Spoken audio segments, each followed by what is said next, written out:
Hi guys, here is the review of Lal Salaam Telugu movie. Rajinikanth, Vishnu Vishal main role నటించారు. AR Rahman అయితే music director గా వ్యవహరించారు. దీనికి డైరెక్టర్ ఈ మూవీకి ఎవరో కాదు, రజనీకాంత్ కూతురు అయినటువంటి ఐశ్వర్య రజనీకాంత్ అనమాట. జైలర్ మూవీతో హిట్ ట్రాక్ తెచ్చుకొని మళ్ళీ ట్రాక్ లోకి ఎక్కారు రజనీకాంత్. ఆ తర్వాత వచ్చిన ఈ మూవీ అయితే పూర్తిగా ముంచేసింది. 2024 రిలీజ్ అయిన ఈ మూవీకి పెద్ద దెబ్బే పడింది. పెద్ద డిజాస్టర్ గా మారి ప్రతి ఒక్కరిని డిసప్పాయింట్ చేసి పెట్టేసింది అనమాట. ఇప్పుడు ఈ మూవీ ఓటీటీలో స్ట్రీమింగ్ అవుతుంది జూన్ 6 నుండి తెలుగు లాంగ్వేజ్ లో సన్ ఎన్ఎక్స్టీ ఓటీటీ ప్లాట్ఫామ్ లో స్ట్రీమింగ్ అవుతుంది అనమాట. ఇక ఈ వీడియోలో ఈ లాల్ సలాం మూవీ ఎలా ఉందనే విషయాన్ని మాట్లాడుకుందాం. వీడియో చాలా ఇంట్రెస్టింగ్ ఉండబోతుంది. స్కిప్ చేయకుండా లాస్ట్ వరకు చూసేయండి. లాస్ట్ వరకు చూస్తే నా రివ్యూ ఒపీనియన్ మీకు అర్థమవుతుంది. ఇంకొక చిన్న రిక్వెస్ట్ ఏంటంటే, ప్రతిరోజు కూడా ఇలాంటి మంచి కంటెంట్ ఉన్న movie information videos, OTT updates, movie reviews కోసం మన సినిమాటో ఛానల్ సబ్స్క్రైబ్ చేయండి, లైక్ చేయండి, కామెంట్ చేయండి, hit the bell icon also for more updates. ఇక ఈ లాల్ సలాం మూవీ ఎలా ఉందనే విషయానికి వస్తే, నచ్చలేదు. హిందూ ముస్లిం గొడవలతో ఆల్రెడీ ఎన్నో సినిమాలు వచ్చాయి, కానీ ఆ గొడవలకి ఒక ప్రధానమైన ఆకర్షణ, ఒక పెద్ద బలమైన రీజన్స్ ఉండాలి. ఈ మూవీలో అదే మిస్ అయింది. మూవీ స్టార్ట్ అయింది ఒక పాయింట్ తో, ఎండ్ అయ్యేది ఇంకో పాయింట్ తో. అసలు రజనీకాంత్ చేయాల్సిన క్యారెక్టర్ అయినా అనిపిస్తుంది. అంత ఇదిగా ఉంటుంది ఆయన క్యారెక్టర్ అయితే. పవర్ఫుల్ అని చూపించినా కూడా అంత వాల్యూ ఉన్న, అంత కంటెంట్ ఉన్న క్యారెక్టర్ అయితే కాదు. రజనీకాంత్ నటించాల్సినంత క్యారెక్టర్ అయితే కాదు. ఏదో ఒక ప్రకాష్ రాజ్ సోసో యాక్టర్ నటించాల్సిన క్యారెక్టర్ అది. ఇక ఈ మూవీ స్టోరీ ఏంటంటే, బేసిక్గా మతాన్ని నమ్మితే మనసులో ఉంచుకో, మానవత్వాన్ని అందరితో పంచుకో అనే ఒక డైలాగ్ ఉంటుంది. చాలా మంచి మనుషుల్ని హత్తుకునే డైలాగ్ అనమాట. ఈ డైలాగ్ తోనే దర్శకురాలు చెప్పదలుచుకున్న పాయింట్ ఏంటనేది అర్థమైపోతుంది. మత సామరస్యాన్ని చాటి చెప్పే మూవీ ఇది. అయితే దీంట్లో ఆ పాయింట్ ను ఒక క్రికెట్ ను బేసిక్ గా మెయిన్ గా చేసుకొని దాని చుట్టూ రాజకీయ ముసుగును తగిలించి ఓట్ల కోసం వాళ్ళు ఏ విధంగా మత ఘర్షణలు పెట్టారనేది చాలా సిల్లీగా అనిపిస్తుంది. అది ఒక జిల్లాను కాదు, ఒక స్టేటు కాదు, ఒక సామాన్య మండలం కూడా కాదు, ఒక ఊరు. ఆ ఊర్లో ఓట్ల కోసము ఇంత రాద్ధాంతం చేయడం ఏంటో అనిపిస్తుంది. కానీ ఇప్పుడున్న పాలిటిక్స్ అలాగే తయారయ్యాయి అనమాట.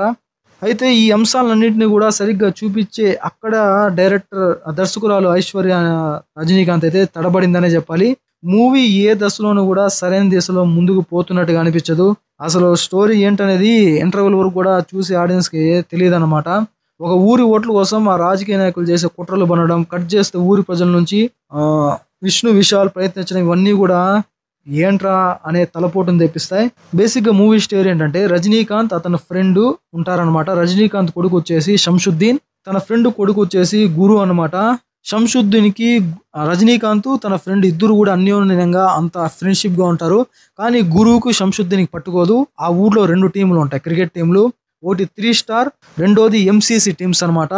ఒక టీంలో ఏమో రజనీకాంత్ ఫ్రెండ్ కొడుకు ఉంటాడు, ఇంకో టీంలో ఏమో రజనీకాంత్ కొడుకు ఉంటాడు.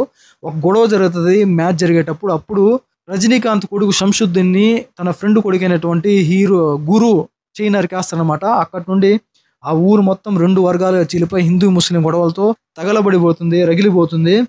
అసలు ఆ క్రికెట్ లో జరిగిన గొడవకి రీజన్ ఏంటి? శంషుద్దీన్ చేయి నరికి అంత కోపం గురువుకి ఎందుకు వచ్చింది?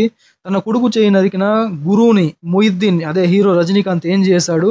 ఊర్లో జాతరకు ఈ స్టోరీకి ఉన్న లింక్ ఏంటి? ఇలాంటి ఎన్నో ప్రశ్నలకు సమాధానమే మూవీ అనమాట.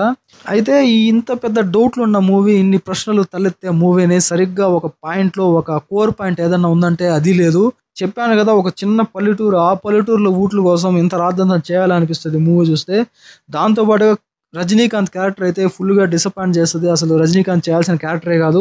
ఇక మధ్యలో లవ్ ట్రాక్, గురువుకి లవ్ ట్రాక్, ఆ పాటలు ఉంటాయన్నమాట. అవి ఎందుకుండా అర్థం కాదు, తల్ల పోటు అనిపిస్తుంది. దాంతో పాటుగా జాతర కోసం అరువు తెస్తారు రథాన్ని. ఆ రథాన్ని కూడా రాజకీయ కుట్రలో భాగంగా మధ్యలో నుండే జాతర జరుగుతుంటది. మధ్యలో నుంచే తీసుకెళ్లిపోవడంతో ఇంటర్వెల్ పడుతుంది అనమాట. అదైతే ఇంకా సిల్లీగా అనిపిస్తుంది. ఇక సెకండ్ హాఫ్ మొత్తం కూడా రథం చుట్టూనే తిరుగుతూ ఉంటది స్టోరీ మొత్తం. ఊర్లో వాళ్ళ దృష్టిలో గురు విలన్ అనమాట. తనను తాను నిరూపించడం కోసం, నేను మంచిగా మారిపోయాను అనిపించుకోవడం కోసం రథం కోసం డబ్బు వసూలు చేస్తాడు. అవన్నీ కూడా చాలా బోర్ని కొట్టిస్తాయి. ఇక మెయిన్ మైనస్ వచ్చేసి హీరో తన ఫ్రెండ్ అని చెప్పాను కదా. హీరో రజనీకాంత్ తన ఫ్రెండ్ కి మధ్య అసలు ఆ ఫ్రెండ్షిప్ బాండింగ్ అనేది ఏంటో కూడా చూపించానమాట. ఇక క్లైమాక్స్ లో అయితే జాతరని మెయిన్ గా చేసుకొని కాంతారా స్టైల్లో ఒక భిన్నమైన క్లైమాక్స్ ఇవ్వాలని చెప్పి దర్శకురాలు ప్రయత్నించారు, కానీ అది వర్కౌట్ అవ్వలేదనే చెప్పాలి. ఇక క్యారెక్టరైజేషన్ పరంగా మొయిద్దీన్ క్యారెక్టర్ నటించిన రజనీకాంత్ కనిపించినంతసేపు ప్రతి ఒక్కరికి మనసులో ఒక ఉత్సాహం, ఒక ఆనందం కనిపిస్తుంది. కానీ అది కూడా తన కూతురు మీద ఉన్న ప్రేమతో ఈ క్యారెక్టర్ చేశాడు అనిపిస్తుంది. అంత బలమైన క్యారెక్టర్ కాదు, అసలు రజనీకాంత్ చేయాల్సిన క్యారెక్టరే కాదు. ఇక రిమైనింగ్ క్యారెక్టర్స్ అన్నీ కూడా చాలా వరకు ఆకట్టుకునే విధంగా ఉంటాయి సినిమా ఉన్నంత మేరలో.